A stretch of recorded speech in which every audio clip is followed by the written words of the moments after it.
Welcome. Today we have Grace on our podcast. I love Grace because she is such a light on this campus. We got to know each other through a couple classes that we had, and we lived on the same floor in St. Scholastica last year, and she was just someone that I always loved to see around the dorm and get coffee with and talk with, because I just find you so fascinating and so admirable in your faith, because you're just such a joy and you really keep it real, but the things that you say and the way that you say them are just always so profound, and I'm just always in awe of you. So thank you so much for coming on today. I'm really excited for this. Wow, thanks for the intro. Thank you, Eve. I'm glad to be here. Oh, great. Why don't you tell us a little bit about yourself?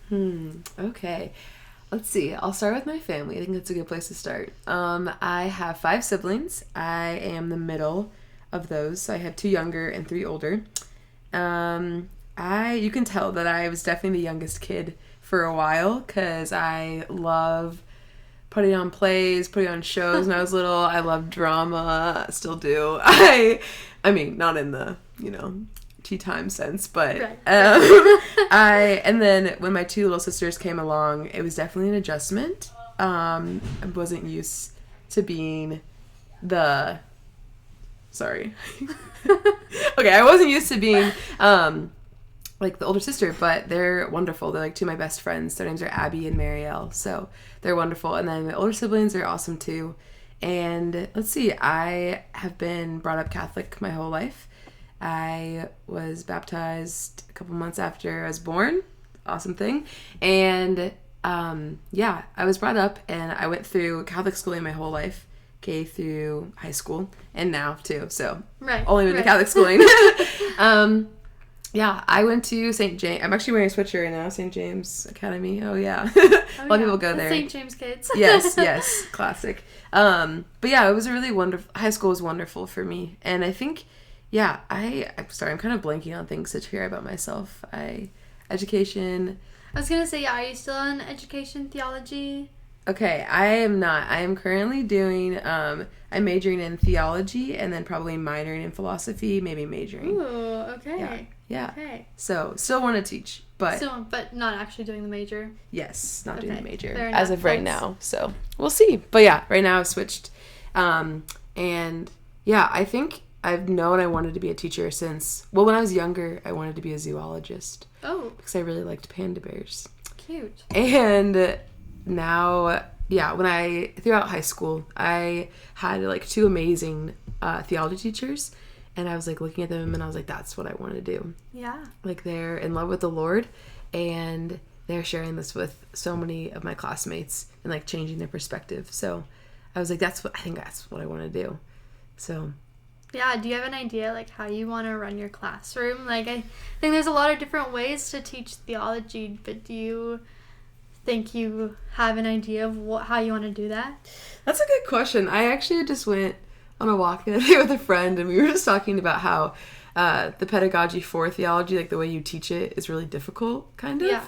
Not kind of. It is difficult, because I think for a lot of teachers, there's a method, there's classroom management, which is super important, but with theology, what I'm learning is you can say, here's the sacraments, or here's the creed, or here's these things you need to learn about and know.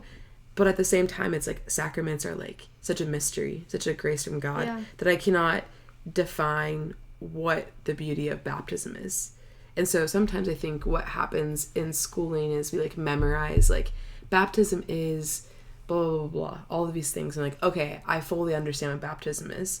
And what I've been learning this year is, no, I don't even know the beginning of baptism and how wonderful it is. So I think with teaching theology, these are my own questions of okay, what am I, how will I display the faith? And I think what I've learned from professors here, and even back at St. James, the 2 people I really looked up to was, it wasn't anything specifically they said or tested on or had memorized. I was just drawn in by their zeal and passion for the Lord. And so I think, yes, it is important to know the names of our history. It's important to know Bible verses. It's important to know the doctrines of the church, but there's also there has to be the zeal for the Lord. And I think that carries a long way. So, I think the Lord, if I'm meant to do this, the Lord will take care of the details. But I'm learning a lot. And you'll figure it out as you go too. Is that why you dropped the ed major?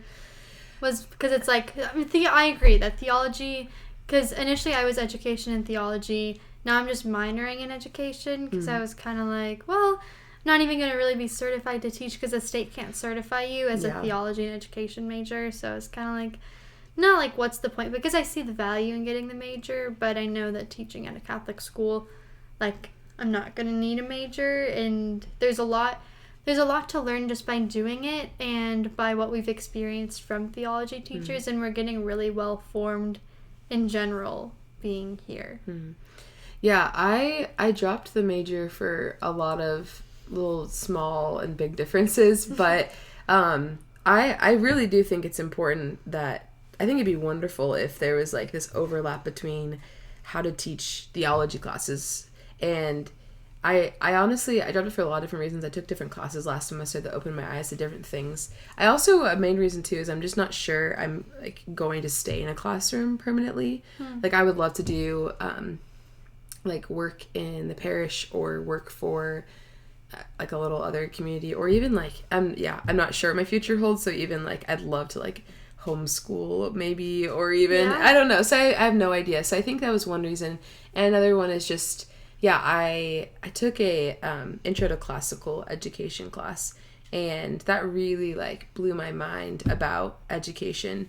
And so I guess I'm taking philosophy and theology just because I feel like my education, I've been so underdeveloped in thinking through things and thinking, like reading Aquinas or reading these like other awesome theologians and not knowing really anything about philosophy or anything about theology. And so having to kind of start from square one. So I feel like, this degree is just helping me, like, how do I, if I'm going to have a lesson with the kiddos, like, how do I even like process what we're reading? But not saying that education, that major is not important. It totally is. I just felt called to switch. So, yeah. Fair enough. Yeah. Because it is really different. And what about the classical class, like, changed or blew your mind? So much. It was, there were so many things. Even like what blew my mind was it was like 9 of us in a class. I've never had that small of a number before, so that was really wonderful. Let's see, the whole class. Dr. Salzman is awesome. I have him right now for a Mariology class. Yeah. He knows, like, he takes all of these ideas and he can, like, put it into, like, a paragraph. And you're like, Dr. Salzman, just say that again. He's like, I don't remember what I just said. I was like, no. But he's wonderful. But I think something that stuck out to me from that class, we read a lot of wonderful articles, and we read a lot of just how education has kind of changed and formed and grown in different ways. And I was very fascinated with especially just schooling can sometimes feel like you're going through education for the best job, to make the most amount of money, to have the best like success and future. Like even starting when you're like super young, it's like you're going to learn how to like do all these things for not the end of like love of learning, but for the end of, we want you to be successful someday. Not saying all schools, but I'm saying I think a lot of them, that is like even my own mindset, like coming to college, it's like I want a job that's going to make me this amount of money or to be this known or whatever. And I think I'm not ignorant in that to live in the, like, you need money to live. Yes, like, I understand that. Yes. But I do think there should be, that can't be the driving force in why we love to learn. Because I found in high school, I would never read the books. I would either, like, skim through them or search Cliff Notes. Or for a test, like, you procrastinate and then you take the test and you don't remember anything. And it's like, or you, like, vomit it out. And, like, forget it after that. Yeah, and it's like, well, part of the thing is because I don't actually love learning. I'm just here because I'm like supposed to, or I'm trying to get an A in the class. All I become is grades, a GPA, or a test score. And so, I just saw that, and I think there's so much more to learning. Like, there's so much more to reading a book. It isn't just because I want to do well on a quiz. Like, to read a book is because, like, I want to learn and, like, grow and change through the author, through myself. I just remember reading in high school, like, I mean, I don't condone this series, but I remember, like, reading Harry Potter for the first time, and, like, I had never, like, actually read a book before, and I, like, sped through all of them, because I was just like, wow, like, I can, like, and it was crazy, like, my vocabulary and, like, the way I could speak and rhetoric went insanely up on charts, I guess, because I was in middle school at the time, and, and so, like, yes, it matters intellectually, but, like, also, like, I was just, like, I wasn't on my phone.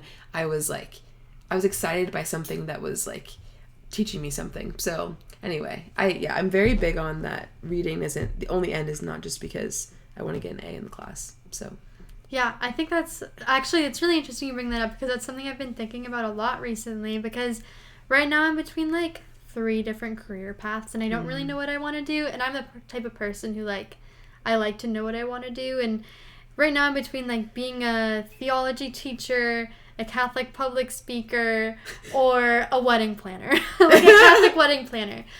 Which, like, the Catholic wedding planner is, like, a newer one, and I was like, okay, what would I even need to do for that? And as I've done more research, I was like, if I wanted to, I could probably drop out of college right now and just start doing that and make more than I would, like, teaching. And I was like, then why am I, like, what am I doing to spend all this money to get this degree? Because I don't see myself studying anything other than theology. Like, there's nothing really that I'm that interested in, I guess, or, like, would want to study except for theology. Yeah. And then it's like, well, if I could just do this, like, why am I still here learning all of this? And then I was like, well, I need a degree. Like, no matter what, like, you kind of need a degree to thrive in this society right now. Not necessarily, just depending what you go into, but most of the time, the things that I'm thinking about doing, I need a degree for. But, oh shoot, I lost my train of thought. But the class, then I think I was just thinking about, like, why was I here? But taking theology classes, it's not just, like, it doesn't matter that I'm getting a degree in it. It matters because it's forming my soul and how I think, and then how I'm going to live after college. So even if I don't do something with theology, it's still going to be something that's going to benefit me for the rest of my life. And that's, like, love of learning and learning how to love learning. Yeah. And I also think, like, there's this awesome video that our teacher showed us in high school, and it's, like, basically this, like, imagine, like, this rope, and this rope goes on for, like, ever and ever and ever and ever, and there's, like, on, like, the very bit in the beginning, there's, like, a piece of, like, red tape on it, and there's, like, this video of this guy, you can search it, of, like, the endless rope, but this guy is, like, this is, like, our life on earth, it's the red tape, and he's, like, and this string, like, just goes on and on and on, and he's, like, so often we're, like, pointing to the piece of red tape, and you're like, dude, this moment is going to affect this moment within that piece of red tape. And he's like, no, man, like, that is going to affect all of this, like, the eternity of the rope. And so he's like, we make all these little decisions so we can be happiest here. And he's like, we're kind of missing the point. Like, I want to, like, if I can, like, form myself walking out of college, if I can, like, learn how to be a better, like, how to love, how to be a human being, how to, like, and then to have a job because of that, like, that's the best case scenario. Not, like, I want to make the most amount of money and be miserable in the process. So I really do believe in, like, taking it to prayer, and also just, like, following, like, where the peace is, because I could definitely major in something that I would make a lot more money, and I'd probably be a lot miserable. So yeah. How do you learn how to, like, be well formed? Like, what are you doing, like, Grace Sheets, like, right now to, like, help form you right now and then for when you leave college? Yeah, that's a really good question. I'm sitting, you can't see me, but I'm sitting here smiling. What am I doing to be formed? I know, it's kind of like a deep question. Like, you don't even know sometimes what you're doing in the moment. Yeah. Honestly, do you have Faustina's diary in here by chance? No. Okay. I could try. Okay. Well, if anyone's listening and they have it on them, you should flip to the second journal entry. And she says something like, Faustina's awesome, but she says something like, I will no longer think about the past or the future, for all I have is this present moment. Mm-hmm. And this is all that's given to me, is like right now. Yeah. And yeah, so what am I doing to be formed? I think all I know what to do is to like be present to the moment that I'm given. Because anytime I start thinking like, okay, this week I'm gonna like do this many holy hours and like this, like go to all these talks and like do, like every time I make a plan, it just like crashes and burns. and then I take like a 3-week hiatus of like, all right, I'm doing nothing because I'm burnt out. And so I've learned every time I try to control and manipulate and like figure things out, it doesn't really go according to plan. Now, that's not being said I don't have like, I think there's a difference between like manipulating something and discipline. So I guess things that I like consistently do to create like some sort of stability is like, attending daily mass as often as I can. And something huge for me lately has been Saturday morning prayer, because my priest in high school used to tell us, he was like, yeah, like maybe it's routine for you during the week, but he's like, what's your prayer like on Saturdays when you're not in your routine anymore and it's the weekend and you're like having sleepovers and hanging at people's houses? Like, do you speak to the Lord? And I was like, I don't think I've like ever talked to the Lord on a Saturday. Like, I talked to him on Sunday because Holy Day of Obligation, and I talked to him during the week because but when it's Saturday and it's fun and I have plans most of the time, I'm like, yeah. And so I was like, oh shoot, well, so I've been really focusing on Saturday prayer. Small things. I've been really big on, I think some part of my formation or something I've kind of come to learn is having weekly lunches with friends or dinners. And I learn a lot from the people around me. And I love asking people questions and sitting down and just talking about it, or I love like answering questions they have. So I have like, I think like 4 people that I like every single week we get lunch or dinner together, just to catch up and also just to share what the Lord's doing in their life. Because most of the time the Lord is so good that like what's happening in their life, I'm like, no way, me too. Yeah. And so it's just this beautiful like conversation I get to have. So yeah, those are a couple of things. I'm reading. I think reading is wonderful. Like, I have, a lot of classes where I'm reading theology books, but I'm also, like, I make sure that I'm also reading my own thing on the side. Also, this sounds kind of weird, but I guess I would recommend reading anything, like C.S. Lewis. Like, reading Narnia, I think is super fun. Me and my roommate, she's been going through it, and so she's inspired me to, like, I want eventually to read Narnia. I can't believe I haven't, but, I don't think formation has to look like how do I form the whole person? I don't think it has to be like super insanely structured and like this boot camp. Right. It's like enjoying the life around me and saying yes to what's before me. So yeah. That's so beautiful. And each week is gonna look different for you too. So it's hard to say like, well, I need to make it to daily mass like 5 times this week and holy hour 4 times this week, because that's like, you obviously like go to daily mass and holy hours as often as you can, but that might not be feasible one day because all of a sudden you have it in your calendar to go this time and then boom, your schedule is like totally flipped upside down and you have this and this and this and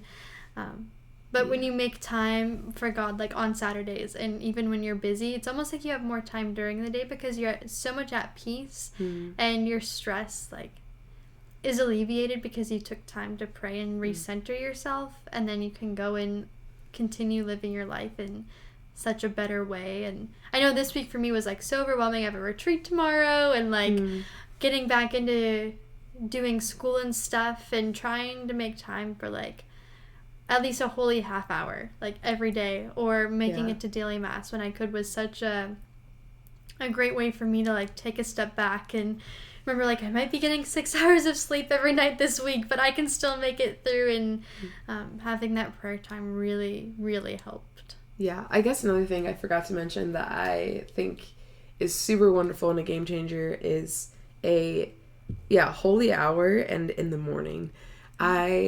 it's really funny. I worked at a camp this summer, Camp Tigawitha, and for Bible studies, we get different kiddos like every single week. So we're like repeating the same Bible studies. And one of the readings was from Fulton Sheen this summer. He's really cool. Yeah, he's awesome.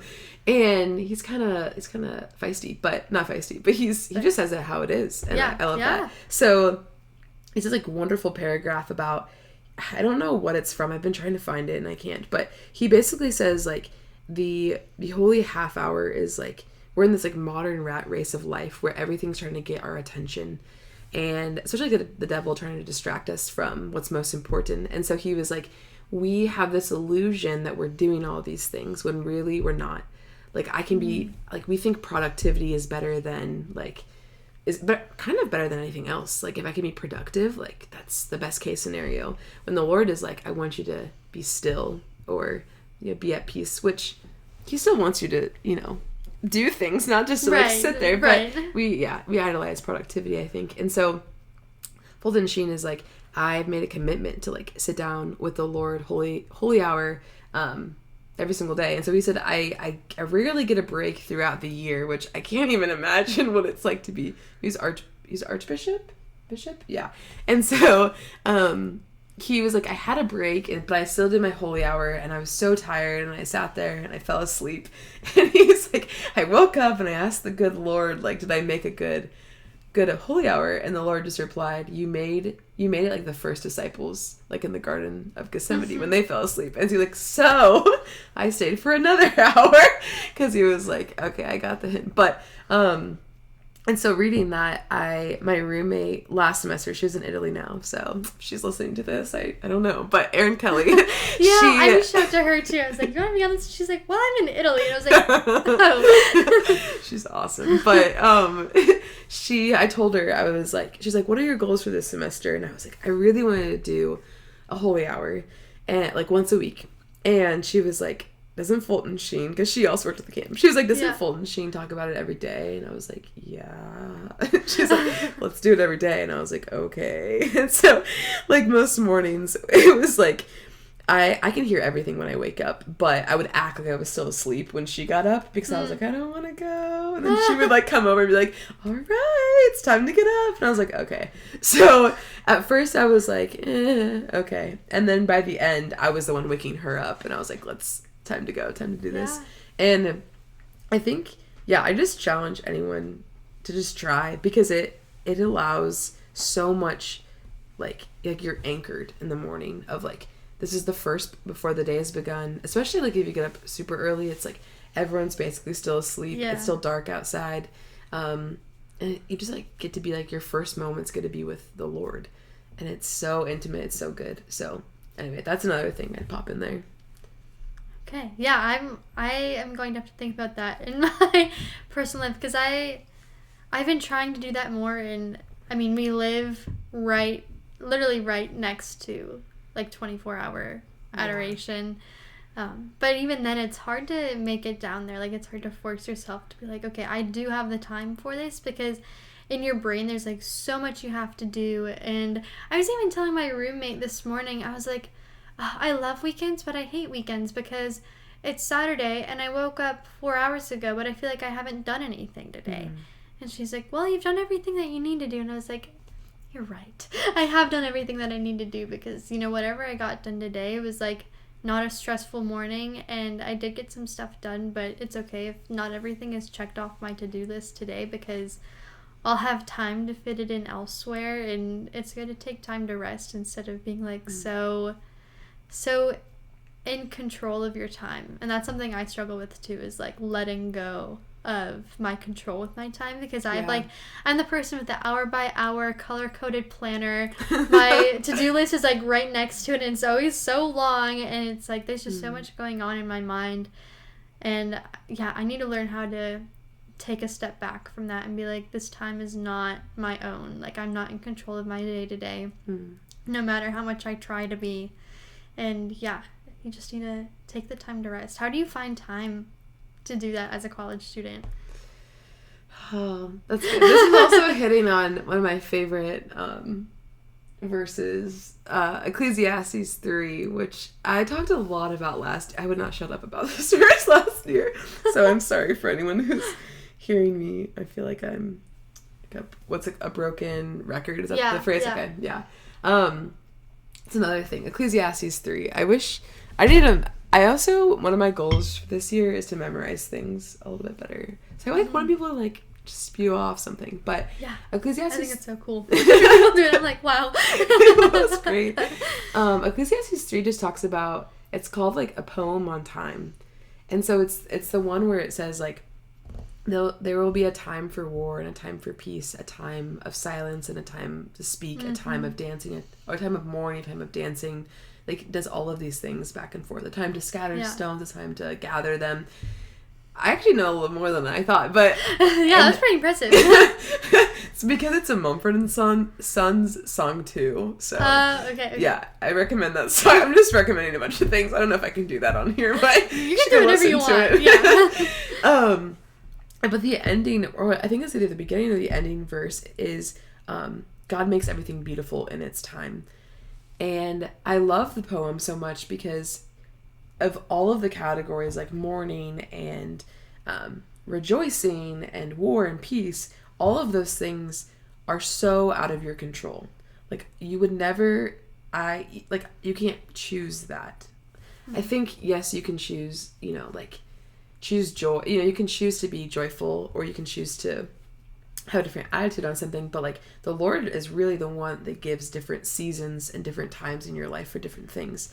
And so I think, I've come to realize I was also a big, I still have a planner. I still schedule things. I think it's just good. Otherwise I will forget. Right. But I've also come to realize that freshman year especially, idolized time. And I was so obsessed with right when you wake up, you're like, what time is it? Yeah. And what then, do I need to do today? Yes. Yeah. And I realized that I started to go through my day, and I was avoiding anything painful, and I only wanted pleasures for the day. So when you wake up, it's this is an example for, I don't know. I think in high school I had this. I would wake up, I'm like, oh, I have to work today, or I have to go babysit, or I'll do these things that aren't as as fun to me as about going to see my friends or going for a drive or whatever. And so it's in my day, I'm already all day you're thinking about these things that aren't as fun and bring you as much pleasure. And it's I'm trying to fix my day and arrange it and manipulate it into this formula of what's going to bring me the most happiness.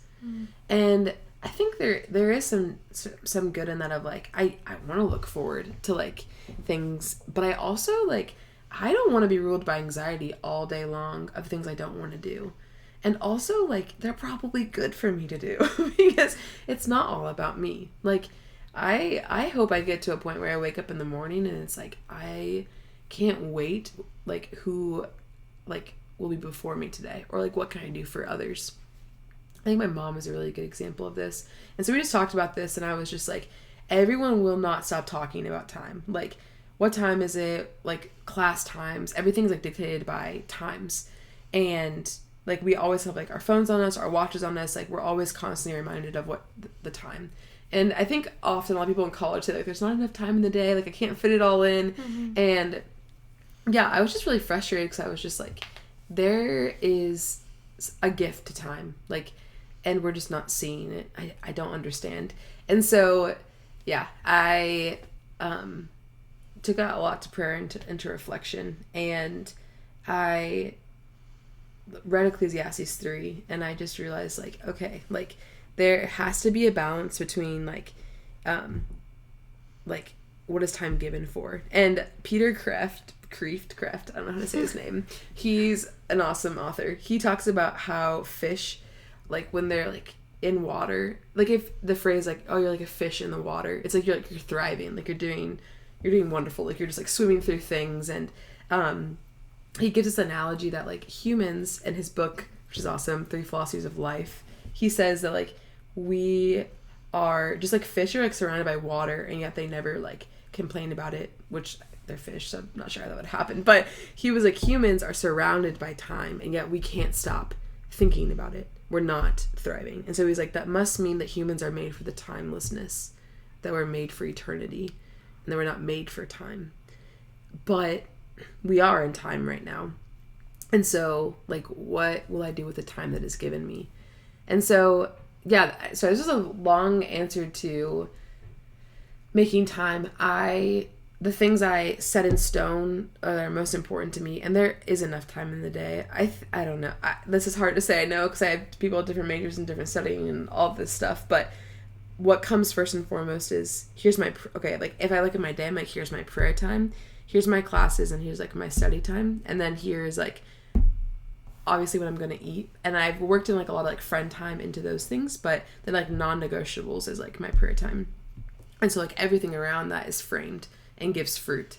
And I've also realized, like, I'm more miserable when I don't implement that. So, I guess just, like, this is more of a meditation on rethinking time and how obsessed we are with it, and yet we have no control over it. So if I, like, offer that up to the Lord, like, how much plentiful will he give back in return? Wow, my mind is, like, currently just blown. I don't know, I feel like I've never thought of it in, like, time in that way of, like, just, like, it's almost like, we're not made for it, because heaven is outside of time. Like, that's a fact that we know, is, like, God is outside of time, and we have to have structure, and, like, there's a reason that we, get tired by this point during the day, and, like, day and night, like, God created different times during the day. Like, it's there for us for structure, but it's not there for us to just, like, seek all the time and find, like, trying to basically just try and control it, because it's not like we can control when the sun rises in the morning and sets. Like, that is just given to us, and it's our decision what we do with that time. And that's just a lot to think about. Like, I really love that, and I think that's something that I've really struggled with, kind of as I talked about before, just, going from being in Italy, and there wasn't a lot of structure. Like, we were never really that concerned about time, and unless I was, like, planning something for the weekend and I had an idea of what we wanted to do. But I planned our first trip to Venice, like, the whole groups, and I had, like, an hour by hour, like, okay, at this time we should go to this, at this time we should go to this, because I read this and it said the best time to go would be this time, and in order to fit in everything we need to hit, like, this and this every single day. And then I went on the trip and I was stressed the entire time. I didn't have a good time, because I felt like if we didn't see everything that I felt like we needed to see, then I would have failed as, like, the group's planner, and then I would have let everyone down because they didn't get to see this really important monument. And I got back from the trip and I was like, why did I do that to myself? Like, it was not, like, there was not that much pressure to see every single thing, because everybody had a great time, but they had a great time because we got to walk around and just see everything, and we didn't, like, even though in my mind I had the hour by hour, but no one else really was, like, paying that much attention to it. And from then on I was like, I'm just gonna write down things that I think we should go see, and when we, like, every single day we wake up and we can decide kind of what we want to see, and see, like, the first thing, and then whatever happens after that happens after that. Yeah, to explore. And I think be childlike. I don't know. Like, I have a 5-year-old sister, like I was mentioning earlier. Her name's Marielle. And, like, it's like, yes, like, she does have, like, we do these things at these times. Like, we like, there's not, like, she can, like, run across anywhere. But it is, like, there is joy of, like, it's exciting to be, like, I'm, like, open, Lord, to, like, whatever you have planned today. Like, sometimes when I'm, like, head down, here's what I'm gonna do, the Lord's like, look up. Like, don't forget to do that, because I don't know, I'm on this big kick, and my friend Liz Sutherland can attest to this, but I've been on a big kick of, like, wow, like, this sounds, okay, I'm gonna sound so cheesy, so I apologize, but it's like, wow, like, I'll background give this with a better story first. But my little sister, again, Marielle, we were driving one day, and we had the windows rolled down in the back, and she's in her little car seat, and she was like giggling, and I was like looking in the rearview mirror, and she just like the like wind's in her hair, and she's just like, she couldn't stop laughing, and I like like turned around and I was like, Marielle, like what's so funny? And she's just like, the Lord, like she didn't say the Lord, but that's my language, but right. She was like, she did say still, she was like, he's tickling me, like the wind's tickling me. Aww. And like then she was like, yeah, and then like later on in the day she like mentioned like Jesus being like so good to her and like giving her like, she liked these flowers and she saw them and she's like, Jesus. And so like 5-year-old is like connecting these things.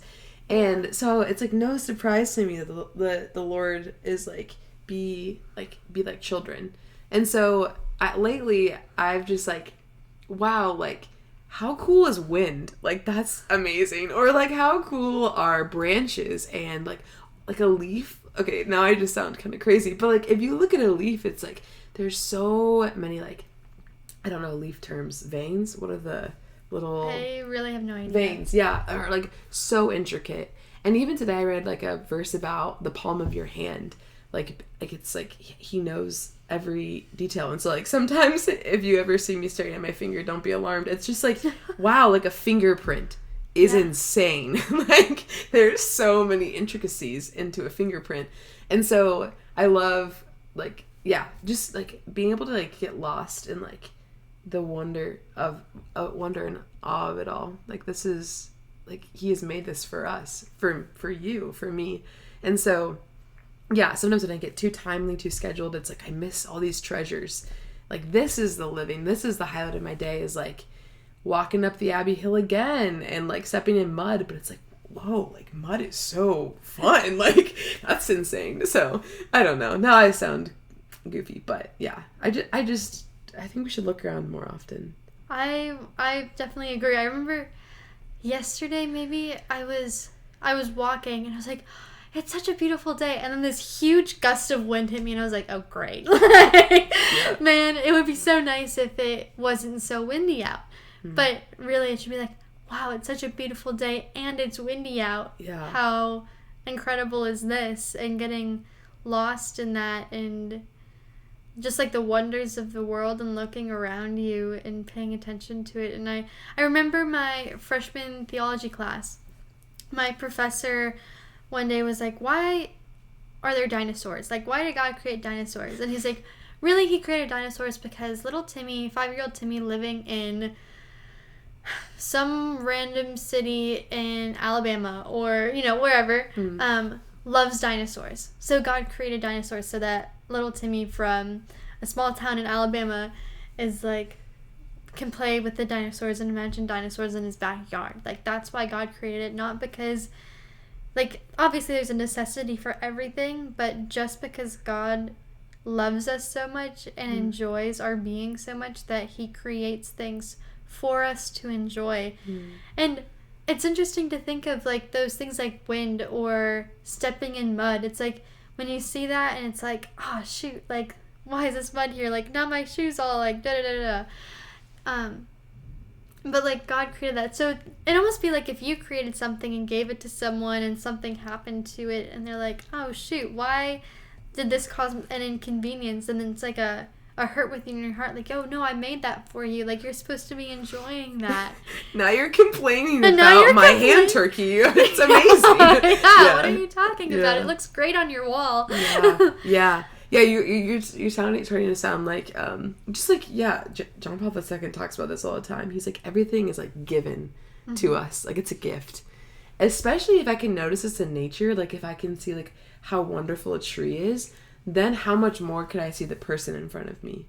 Yeah. Because, okay, that's a tree, but you have a soul. Like, wow. Like how much, but right. And so I think this is like, I think this is what he means, especially by like, be like children of like, recognize the good, see the good.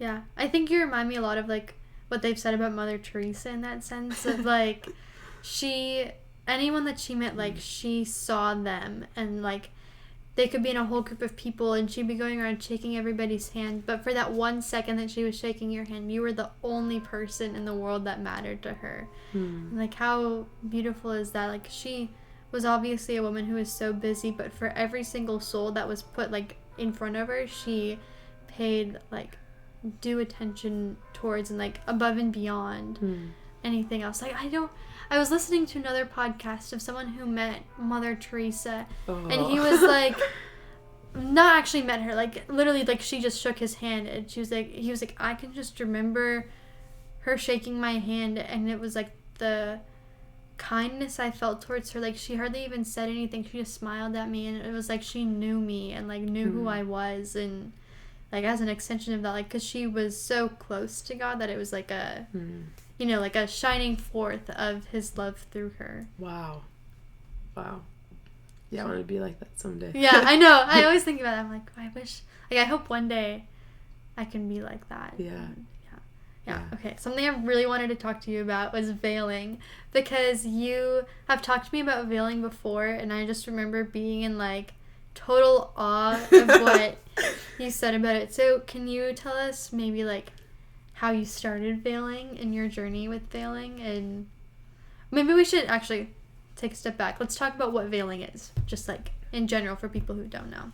Yeah, I don't know why I've never thought about that before. I guess it's wearing a veil, but wearing a veil at Mass. Yes, wearing a veil at Mass. And I guess I can go into like the reasons why and how I started. But yeah, so I guess I'm trying to think of, like, the very beginning of the story.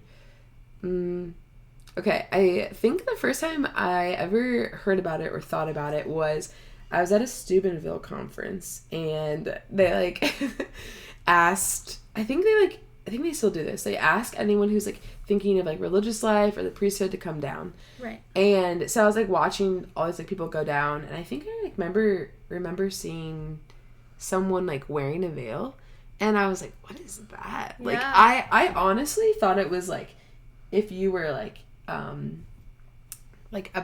what's an acolyte, or someone who's, like, going to be a sister. Like, I thought that's why you'd wear a veil. So I was like a step before you get actual, like, a different one. And so I was just like, oh, that's cool. And I, like, kind of felt a nudge to, like, learn more, but I was like, I'm scared because I think I know where this is going, and I don't want to wear one. And so, Lord, I'm gonna put that on the back burner. And he's so good that he was just like, all right, and we'll I'm not going to pressure you. Yeah. And so then, like, a couple years go on, and my sister, Abby, who's a sophomore in high school, she was like, Grace, I just had this, like image of, like, something on my head, and, like, it felt like a crown, but, like, I looked and it, like, looked like a veil. And I was like, oh, goodness. I was like, here it is again. And so I was like, wow. And I was, like, giving her this advice of, like, Abby, you should, like, would you ever consider doing it? Like, I just started talking. And I think she, like, asked me, like, well, have you ever considered it? And I'm like, kind of, but. And so that kind of felt like, okay, I should learn more, especially for the sake of, like, me talking with my sister. It just kind of felt, like, hypocritical not to learn more about it. Like, it's not scary. I don't know why I was, And then intimidating, maybe. Yes, maybe. Yeah. And so I think going up to someone and being like, why do you veil? Which I honestly love that question now, because that shows, like, someone cares enough or notices me, like, to ask something. But I think when I was younger, I just was like, nah, that's weird. I'm just not gonna do it. So then really the person that I was really inspired by was her name's Alyssa Fisher. And she was kind of like we had a group of women in high school, and she was, like, the adult that led it, but also we were, like, family friends. So she started wearing a veil when I was a junior, or maybe junior in high school, something like that, because her daughter had just received her first communion. And she was like, Mom, like, why do we not continue to wear veils after our first communion? She was like, I always want to be a bride when I'm receiving the Lord. I'm like, this is a second grader. I'm like, oh my gosh. What? Oh my gosh. Like, that's wonderful. Wow. Yeah, and so Alyssa, she was like, Mommy, we should, like, both wear veils all the time. And Alyssa was like, oh, okay. Like, you can't say no. Like, my daughter just Right. asked me, like, she's like, well, why wouldn't I? Like, she's like, I don't have a good answer of why I wouldn't do that. So she started wearing a veil, those two, in our parish. And I remember looking at her and being like, shoot. Now I have no excuse not to go ask because I'm really close with Alyssa. Right. And, like, I also just want to hear about how this started. So we were at breakfast one day and I was like, Alyssa, can you tell me a little bit about veiling? And she was just like sparked up and she's like, of course. And so she was like, so I'll give some of the reasons that she gave me initially, which I've I found my own along the way, but these are also really beautiful ones. She was really struck by, she'd always tell me that everything good and holy in the church is veiled. And so she's like, the altar has a veil of some sort on it. The tabernacle is veiled.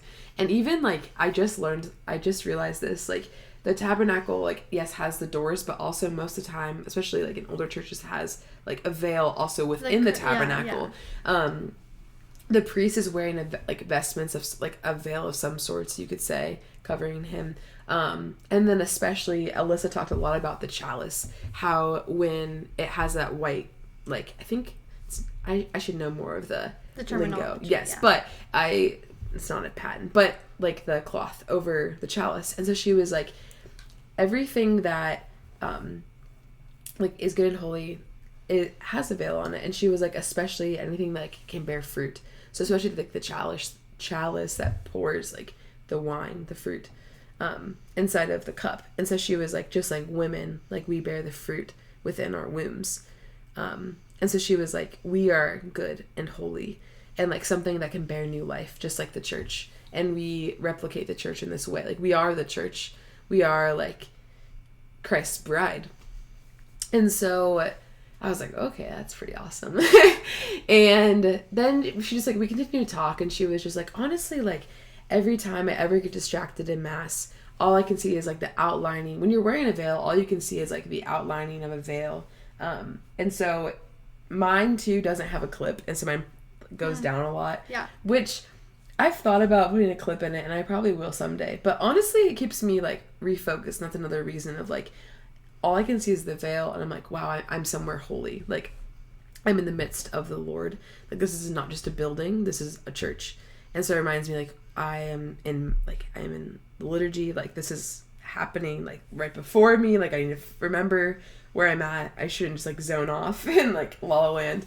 So that's another reason. And then another one we were talking about and she gave is like how like we are body soul composite. Like you cannot separate, like that's right. Yeah. And so she was just like, this is why we kneel, this is why we stand, this is why we sit. We do all these different things like to connect. Like, all right, I'm kneeling because the consecration is happening. I'm connecting these things physically and spiritually for myself. So like a veil is also like physically showing like this is something grander than like this is not just we're in the OMAC or we're not just right. Somewhere else.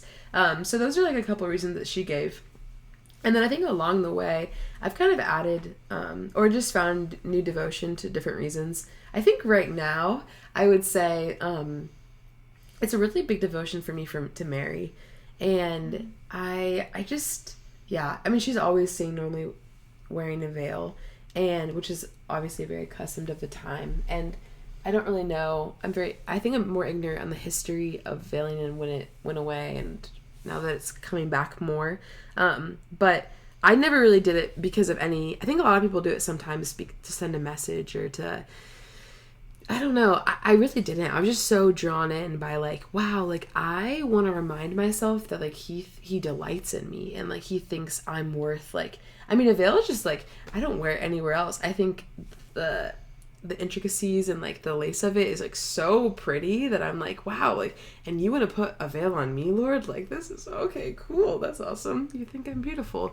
And so that's, one reason. Yeah. Devotion to Mary. And then also like, it keeps me hidden. And I have come to love that. Like, yes, you still know it's me, and you also know people's veils too. Right. Like, you'll learn, yeah. So it's like not like I'm literally like in a corner and you can't find me, but it is like I can like pull the veil on like the sides of my face over, and so it's like it is this kind of like all I can see before me is like what, like, the altar or, like, my hands. And so it is kind of like this, like, little shelter of, like, it's just me and the Lord and, like, doing our own thing. I also, so those are most of the reasons why. And typically just to remind me of where I'm at. But yeah, I remember talking to you about this, like, over a year ago, I think. And I had a veil.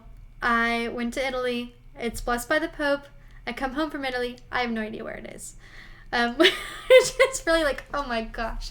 Of course I lose the veil blessed by the Pope. But it's okay. It's okay.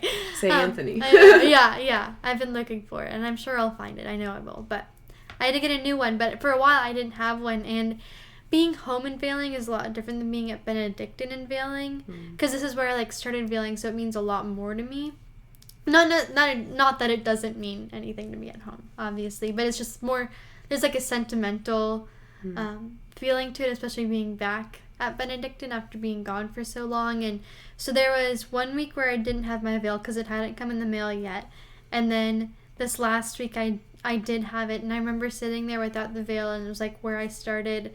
I was like, I just, like, it feels like I'm missing something, because when I wear my veil, it's like, it's just me and the Lord. Like, it's like I'm, like you were said, it was like I'm hidden, and it's just like no one is focused on me, because, like, you can't see me because I'm covered. So there's just, like, a level of, like, this is so different than anywhere else that we are, and this is not about me. Because when I started feeling, I was like, oh my gosh, everybody's looking at me, because this is, like, different, especially when you go home. I don't know what your area is like, but there's no one who veils. Not no one, but it's very, very rare to find someone else who veils in my community. And so then it's like, oh, like, everyone's looking at me. But then when you get used to it and get past that feeling, it's like, nobody's looking at me. Like, the only people that matter right now is, like, me and God, and that's who I'm focused on. And sometimes when it's just, like, as you said, like, when it's covered so much that all you can see are, like, your hands and the altar and the crucifix, like, I meditate a lot on, like, that's exactly what Mary saw, was just, like, what was before her in Jesus on the crucifix. And it's not the same, but it's like you can see, like, the outline of your veil, like she would have seen it, and it's like just that intimate moment of, like, wow, that's, like, really what it would have, similar to what it would have been like to be in her shoes, of sitting there and kneeling and seeing Jesus up on that cross. It's a lot to think about, and I think it grows you closer to Mary in that sense too, of, like, embracing that femininity, like, only women can veil at Mass.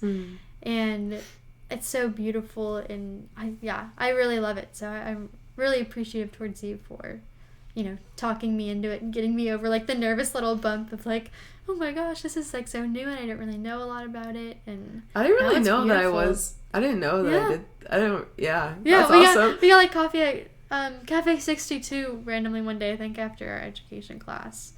And I asked you about it, and you were just like, well, there's 5 reasons, and I remember I do have my 5 reasons, but honestly, one, I've kind of forgotten, so, like, my order. I know I ended always with, because, okay, why I had 5 reasons, if anyone else is wondering, was because I just talked about lists and structured, anyway, but, no, what happened was, I never kind of finished that story. My friend Alyssa, she, like, we talked about it, and then I was a sponsor for someone through RCIA that year, and so she showed up to Easter Vigil Mass and was like, here you go, and I, like, knew, I was like, I think it's a veil, and I was like, I'm about to go to Easter Vigil Mass, which is like 3 hours, and I opened it, and I was like, how could I not put it on? Like, I have to put it on because she's standing right here. And so all Mass, I'm just, like, red-faced because I'm just, like, everyone is looking at me. And, like, like, they probably are at first because, my church no one really veils. So, like, they are probably glancing over at me and wondering what that means. But, like, and they're moving on. Like, you know, this is, like, I learned about myself, like, Grace, you should do things not because of what other people will think of you, but because you truly think this is, like, what the Lord's calling you to. So that really challenged me in that. But then, that was in, like, April, and then I worked at the summer camp I worked at, I was like, oh, I'm not going to wear it. Like, I'm super sweaty. I'm super dirty. These are all kind of excuses because I was like, I don't really want to wear it here. Yeah. And then I started wearing it, and yeah, I was really close with the staff, and so like a lot of people just started asking why. So then at that point, that's why I came up with 5 reasons, because I was like, asking. Yeah, and we didn't have much time to like sit down and chat at camp. We had like an hour, like a couple hour breaks, and most of the time we were napping or showering. So I was like, all right, here's some cool things to think about. I always ended with, which is silly, but I always said, number 5 is because it helps with a bad hair day, and it goes with every outfit. And I'm like, okay, all right. I mean, it's kind of true, kind of not. I think there's something to it. It's like, obviously you dress up to go to Mass because it's different than anywhere else, and you're, praising God in that and glorifying Him in setting your mind to be in the Mass. But it's like, no matter how much makeup I wear, no matter if my hair is curled or not, like, I'm still in the Mass, and it's not about like if I have mascara on that day. Yeah. And like, no one's gonna look at me, and like, it doesn't matter if I like look beautiful for the people around me. It's like, the only person who sees you when you're veiling is like God.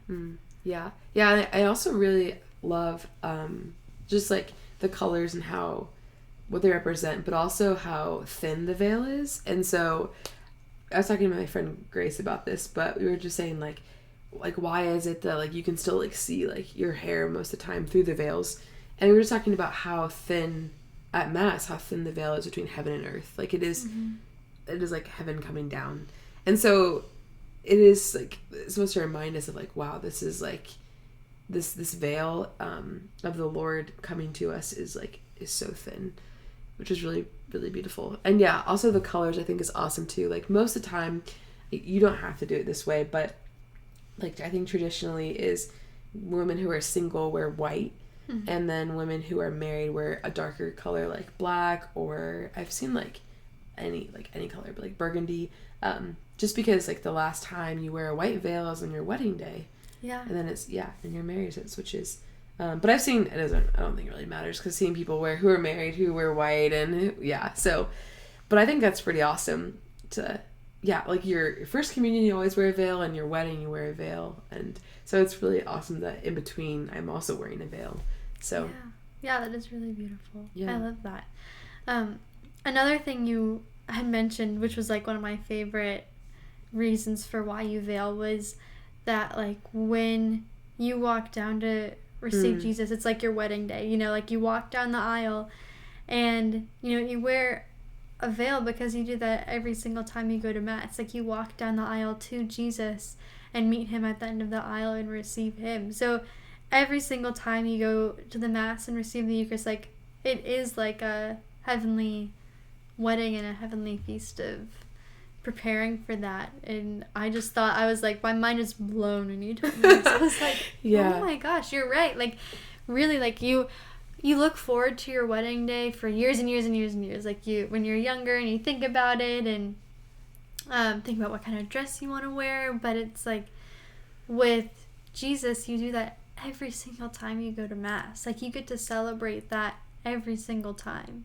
Yeah, I had a priest tell me one time, he was like, a lot of women look forward to the man at the end of the aisle. Like, who will it be? And like, what will he look at me like? And will he cry? And I'm like, never mind, we won't go on that. I'm like, tears would be kind of like validating. I'm like, oh, yeah, hi. Anyway, and so he's like, we imagine this day, this like moment, and he was like, let's like not forget that like this happens every, like the most important man at the end of the aisle is always like the body of Christ.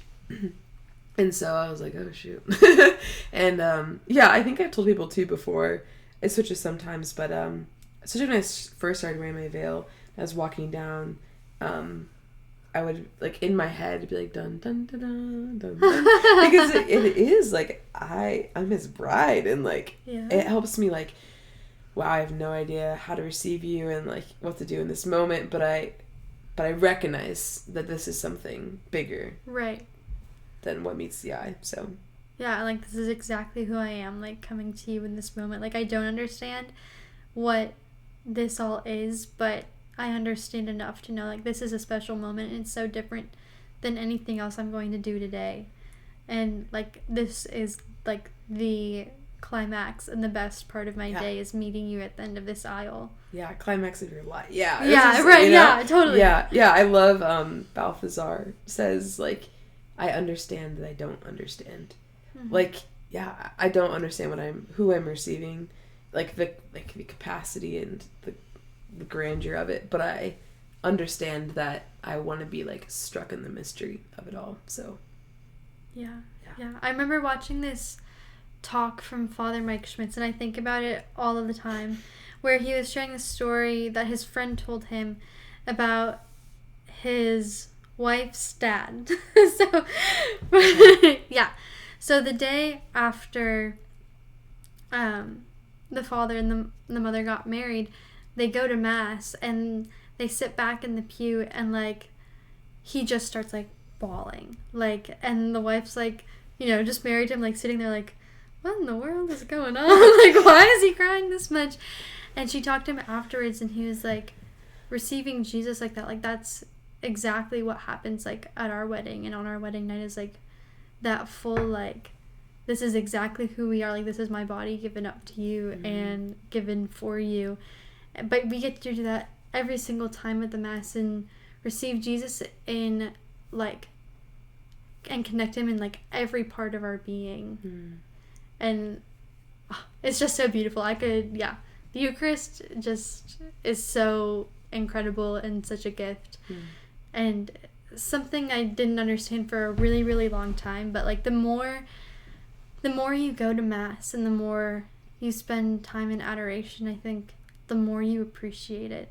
I don't know if you've noticed that in your own faith journey, but I feel like when I, like, the weeks, not that it's about how you feel, like, that's not what I'm saying in this, but, like, when I go to Mass consistently during the week, and then when I get to Sunday, it's like, wow, I spent my whole week, like, doing this, and the more and more you do it, I was like, wow, I just, like, appreciate it so much more because of it, because you've, like, you're constantly preparing your heart for it then, as much as we can in the circumstances we have until we're in heaven.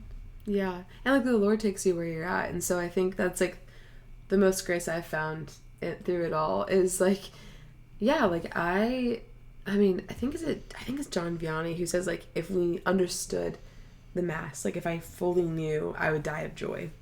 Yeah. And so, like, I understand that, like, I have certain doubts about certain things in the faith, or I have, you know, like, I do not know his immensity, his love for me. Otherwise, I would, like, I would just, like, cease to exist. I mean, Blessed Imelda, who just, like, she passed away because she received her heart stopped, you know? So it's, like, I know that I'm so weak, and, like, the Lord still, like, takes me in there. But it's, like, it's not stopping and being, like, because I don't fully understand, it must not be real. It's, like, no, I just know that, like, you are leading me further into, like, surrender of, like, I know it's you, Lord, like, I know you're fully present in the Eucharist, and, like, you are going to, like, aid me in any doubts that I ever have.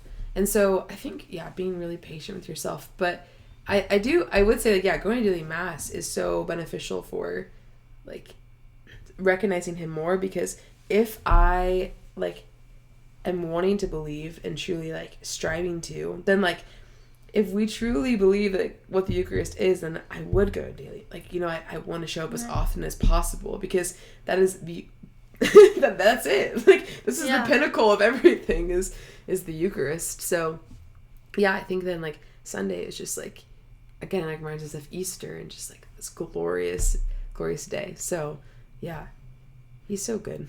He is good. And being a Christian is being in love with mystery, and, like, the mystery of what our faith is, and not knowing all of the answers, but knowing that, like, we're not meant to know all of the answers, and that's a good thing that we don't know all of the answers, because our brains just, like, if we could comprehend it, we would die of, like, oh. Faith is so important. I agree. Have you always had a love for the Eucharist like this, or have you noticed it, like, grow over time? That's a good question. I'd say I've always had a strong devotion to the Eucharist, mostly through my dad. shout out Mr. Shear. That's just kidding. I don't know. Yeah, I'm like, yeah, I've seen people do some podcasts, so this is why I'm doing this. But I remember when I was little, I don't know if this is like everyone classic or just a Grace thing, but like me and my siblings, like we would always try to get away with as much, like it was really bad, but like whispering during mass or like, I don't know, just like doing anything besides paying it, like looking what is happening before me. Right. But we knew during consecration, my dad was like, he was not playing around. He was like, you will not speak during consecration. And I always was like, well, I know this is the part where I can't talk. Because I was like 6, 7, and I never knew why and so like one day I just like, I like looked over at my dad, and it was during consecration. He was kneeling, and he had this like, his like eyebrows were furrowed, and like he just like looks like super intense, like his eyes were closed, and he's like, I was like, oh, is he having like a bad dream, or is he like having a headache, or like I couldn't figure out what was going on with him. And like I just like continued to watch him, and after the Eucharist, like we came back, and like he had like his like hand, like his head in his hands, and like it looks like he was like weeping, but I don't know, I was so baffled by this. I like, couldn't understand, and I was like, what is going on? And I don't know if I was like if I, as a kid, I like asked him straight up. Maybe I did, but I think I forgot the answer. But I just like was always like very what's the word, like mesmerized, I think, by my dad in mass. And so I just continued to like, I would just like kind of glance over him most mass and just look at him and the way what was happening, because like I couldn't describe even the emotion that he was like just like had on his face. And so, yeah, then I remember, like, as I got older, I was like, wow, like, I need to shut up. I need to stop talking. Like, it's hard when you have little siblings, too, because it's like, I don't know. It was innocent, but it was like, wow, like, I don't understand what's happening. And so I started to, like, stop talking, and we all stopped talking, which that was really good. Right. Not like you were talking the whole mass. I'm making it sound like we were horrible, but we were just like, I mean, when you don't know, when you're so young, you're not really at an age of reason to be like, oh, now I get why we're here. Like, you're still learning that. Yeah, and maybe I did know though a little bit too, but I was just kind of stubborn. So eventually, like, I stopped, and I really do think it's because like my dad, I was just like so drawn in by him, and I think one day I like just started, as a kid, I just like started mimicking what my parents were doing. So I did what my dad did, and I'd come back after the Eucharist, and I'd put my hands in my head, and I don't know what I was thinking about. I think I was just like, Lord, like, whatever prayer my dad is saying, like, let's say that one too. That, yeah. And like, as I grew up, and also my dad would stop after Mass and kneel down, and I was always like, Dad, give me the car keys, like, let's go. And I'm laughing because I'm like, wow, I've come a long way. But, yeah. And so, and then like, I think in high school, I don't remember exactly when it happened, but I stopped looking at my dad, and like I forgot the look he had on his face, and I forgot all these things, and like I just started, this is like my own disposition, like I would like just like sit, like kneel there and like be, I mean, everything that's happening, like the disbelief, the love, the like the peace, the joy, the frustration, the bewilderment, like you can't describe it, but it's just like the prayer, like the contemplation, like what my dad was experiencing. I was like, this is what, not exactly, but this is like, okay, this is what was happening. That's why he had this look on his face. And especially after like hands in that, like his head in his hands, just like, it was like almost like he was like grounding himself of like, oh my gosh, like, and so anyway, I just started to like, he just like, he never told me what he was doing. You can't describe, I think it would ruin it to describe like, all right, Grace, I'm contemplating the love of like what? Yeah. We can't do that. But he just showed me, and and so we've had so many beautiful conversations. My dad is like such a role model for me in this, and yeah, so I definitely have been devoted, I think, at a young age through my dad, but it's definitely grown, and I hope it continues to. Yeah, wow, I love that. That's really beautiful, and goodness, I don't even know what to like follow up with that, because I think that's amazing. And how are there like certain ways of prayer that have helped evolve you to get to that point?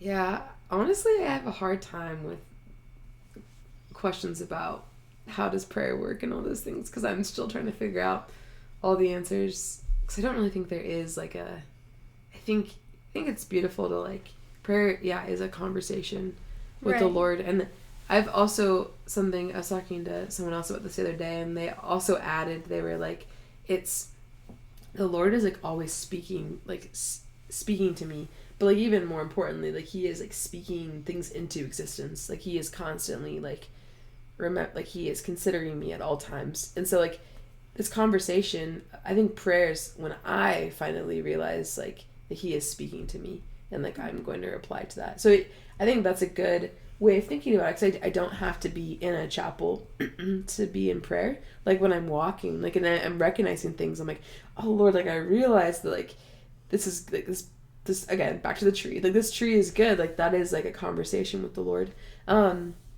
Yeah, I think it's good. I've come to realize it's really good. I love reading the Saints. I recommend that. But yeah, I don't have any method to the madness of prayer, and I don't think there really should be. Maybe that's a bold claim. I don't know. I think that I ask the Lord what's before me, but I mean there's good go-tos that ground you, like scripture and the rosary and devotions and novenas and readings, and there's so many awesome things. But honestly, I think I have just taken it one day at a time. Just whatever he wants from me, we'll go from there. Right. I can't remember the quote from Mother Teresa exactly, but I'm going to try my best. But it was how, like, prayer doesn't change God's plan, but prayer changes our hearts, and we, like, change what's before us. And I think that's really important, because it's, like, prayer really is not meant to be about you. Like, and it's obviously, like, a friendship and a conversation between you and God, and you're part of that. But it's also just, like, sitting back and being like, okay, God, like, what do you want in this moment? Or, like, going to adoration and not having a plan for it. Like, sometimes I think, like, oh, during adoration, you know, I think I'm going to say a rosary, and I think I'm going to read this book of the Bible, or, like, I'm going to do this. But the prayer is just like, okay, I'm going to sit down, and whatever happens is what God intended for this time. Yeah, I guess to clarify, I don't mean that I don't think like reading or journaling or Ignatian meditation or any of those forms of prayer aren't good. I guess methods of like what you're speaking of is like, so for 20 minutes I'm gonna do this, and for the next 30 minutes I'm gonna do this and this and this, and the Lord is like, wait a minute, yeah. It's like, that's not what I want to do. Yeah, no, it's a relationship, yeah. So like if with our friends, you're like, all right, so we have 20 minutes to chat, and then we're done, and then we're moving on. Yeah, like, and this is what we're actually going to talk about while we're chatting. Like, I'm gonna, for the first 10 minutes, why don't we talk about my classes, and then, it's not like mechanic, you know, it's life-giving. It's not like something is being, I don't know. Just it's not mechanic, so. Yeah, meant to just be lived. Yeah. And organic. Yeah, look at, I love all these words. Yeah, all right. Well, I think that's all that I have for you, because this has just been such a wonderful conversation. And every time I talk with you, we haven't been able to catch up since I've been back, but I hope that we can, because you just, like, I admire you so much in your walk of faith and just the way that you live your life. And I'm sure that people are going to be inspired by this conversation, because I'm inspired by this conversation, and I can't wait to, like, go and live my life and like make changes to it, because there's a lot to learn from different people, and that's part of the reason I started this podcast. And you're an incredible example of, like, people to learn from who've not lived for very long in comparison to, you know, like 80 years, and we're just starting out, but you've already, like, have so much wisdom and so much goodness to share with others. So thank you so much for coming on. Thank you. Yeah, it's all from the Lord, so we'll see. Yeah.